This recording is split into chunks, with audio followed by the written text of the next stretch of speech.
정의로운 선택을 하면 사람들이 박수쳐 줄 거라 기대하는 경우가 많습니다.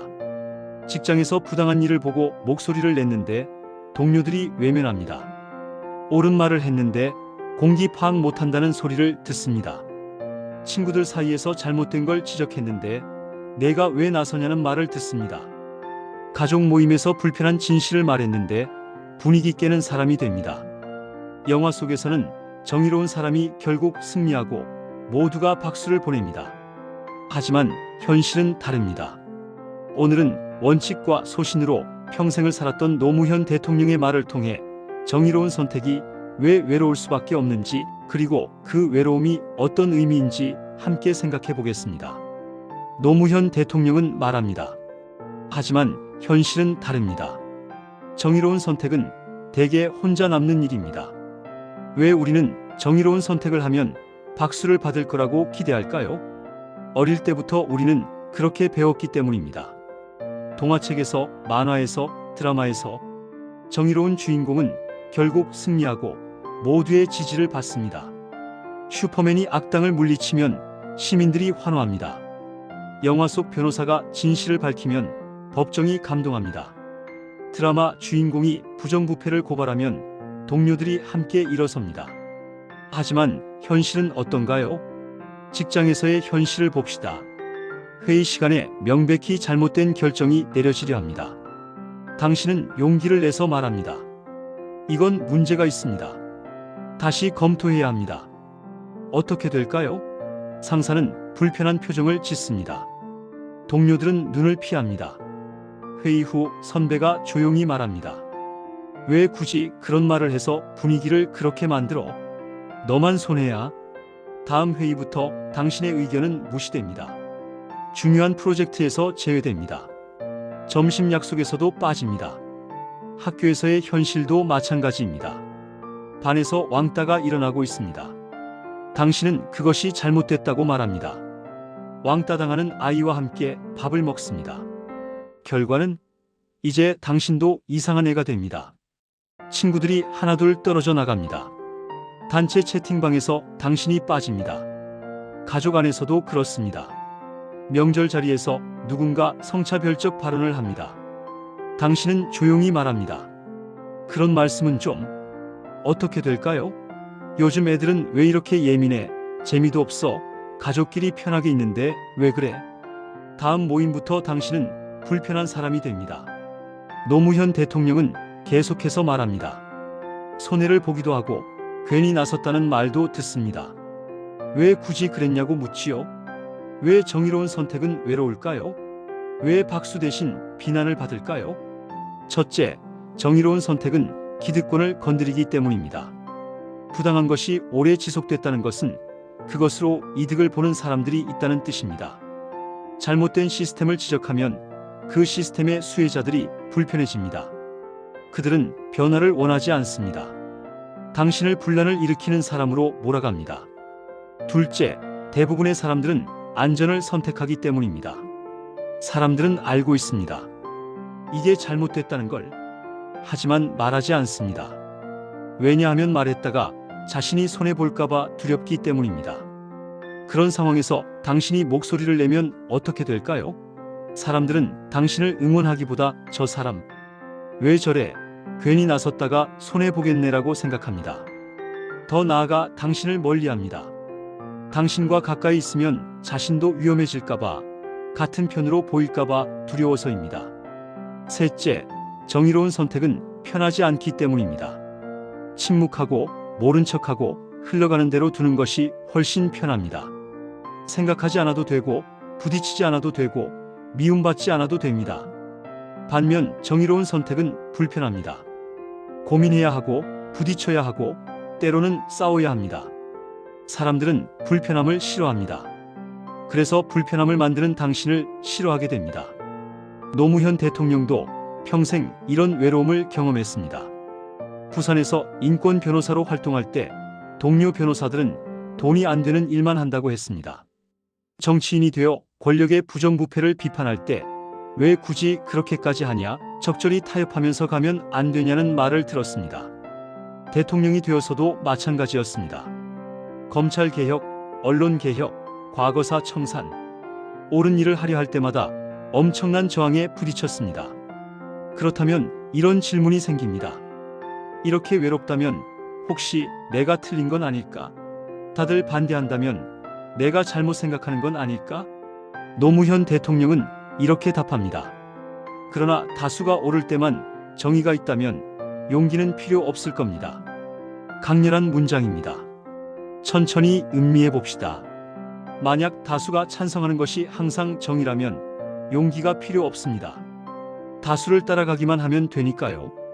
편하게, 안전하게 다수의 뒤를 따라가면 됩니다. 하지만 역사를 돌아보면 어떤가요? 노예제가 있던 시대를 봅시다.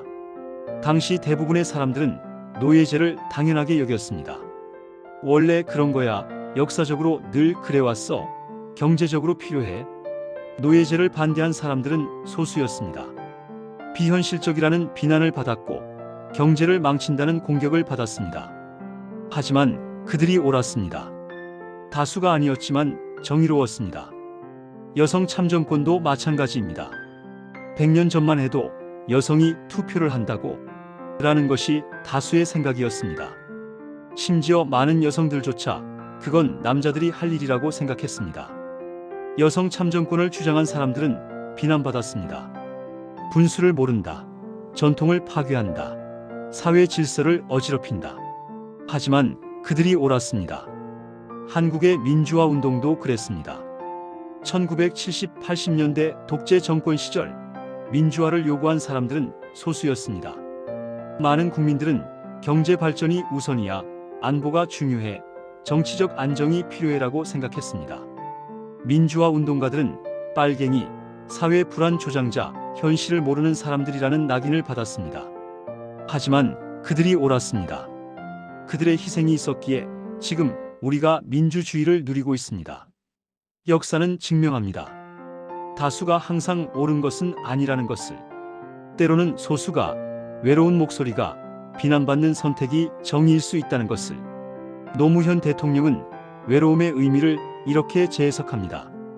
외롭다는 건 틀렸다는 뜻이 아닙니다. 아직 양심을 포기하지 않았다는 신호일 수도 있습니다. 이것은 관점의 전환입니다. 우리는 보통 외로움을 부정적으로 생각합니다. 내가 틀렸나? 내가 이상한 건가? 나만 다른 건가? 하지만 노무현 대통령은 정반대로 말합니다. 외로움은 오히려 긍정적 신호일 수 있다고. 외로움은 당신이 타협하지 않았다는 증거입니다. 다수에게 환영받으려면 타협해야 합니다. 불편한 진실은 덮고 옳지 않은 것도 눈 감고 분위기에 맞춰 웃어주고. 하지만 당신이 외롭다면 그것은 당신이 그런 타협을 거부했다는 뜻입니다. 외로움은 당신이 양심을 지켰다는 증거입니다. 마음속 깊이 이건 아니야라는 소리가 들릴 때 두 가지 선택이 있습니다. 그 소리를 무시하고 편한 길을 가거나 그 소리를 따라 어려운 길을 가거나. 당신이 외롭다면 당신은 후자를 선택한 것입니다. 양심의 소리를 따른 것입니다. 외로움은 당신이 깨어있다는 증거입니다. 대부분의 사람들이 잠들어 있을 때 깨어있는 사람은 외롭습니다. 모두가 원래 그런 거야라고 받아들일 때 이게 맞나라고 질문하는 사람은 외롭습니다. 노무현 대통령의 삶이 그랬습니다.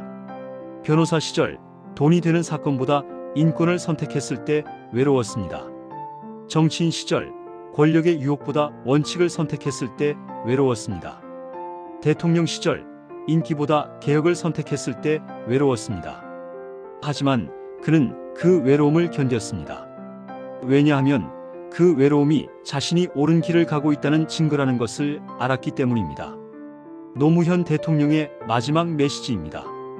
지금 당신의 선택이 외롭다면 적어도 스스로에게는 부끄럽지 않을 겁니다. 정의로운 선택을 하면 많은 것을 잃을 수 있습니다. 친구를 잃을 수 있습니다. 동료를 잃을 수 있습니다. 승진 기회를 잃을 수 있습니다.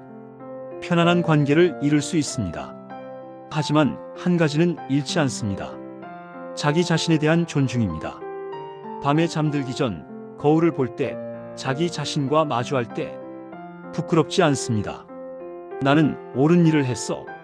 나는 양심을 저버리지 않았어. 나는 비겁하게 도망치지 않았어. 이것을 확신할 수 있습니다. 반대로 다수를 따라 안전한 선택을 한 사람은 어떨까요? 겉으로는 편해 보입니다. 하지만 마음 깊은 곳에서는 자신을 알고 있습니다. 나는 옳다는 걸 알면서도 침묵했어. 나는 보면서도 모른 척했어.